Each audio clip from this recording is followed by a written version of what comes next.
It was a pleasure. Thank you very much indeed for joining us. I mean, this is and has been a pretty historic week, hasn't it, for NATO? And something, frankly, it must be said, that Vladimir Putin probably didn't envisage.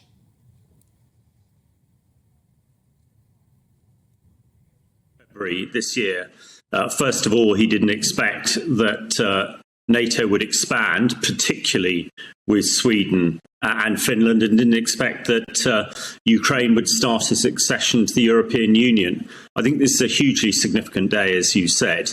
Hopefully it'll make people in this country, the UK, feel that much safer, as well as making Europe safer and really giving Putin some really challenging things to think about.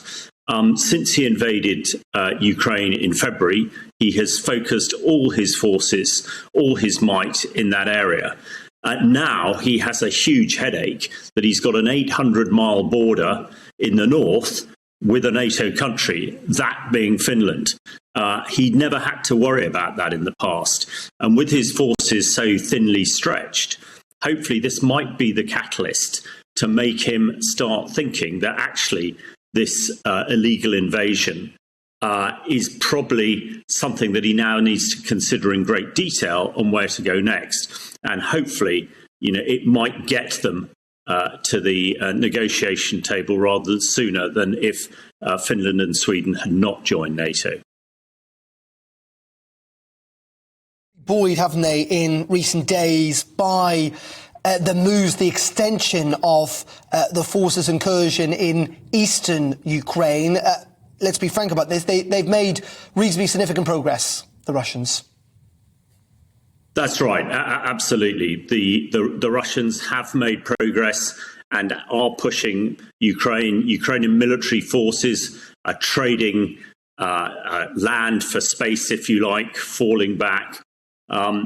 So that is an area of concern. I think what will change over the next few weeks is that I think we're all aware that some very significant weaponry coming from the UK and other NATO countries, predominantly the longer range multi-role rocket launchers, which can fire over 50 miles, gives the Ukrainian military, will give them back an advantage. So hopefully we will start to see the Ukraine pressing again in the next few weeks with this added weaponry that they're getting. We know that a lot of their gunners have been trained in the UK, in fact, trained in Salisbury, where I'm speaking to you from now. Presumably they will be now back in Ukraine with their new weaponry, and that can start having an impact.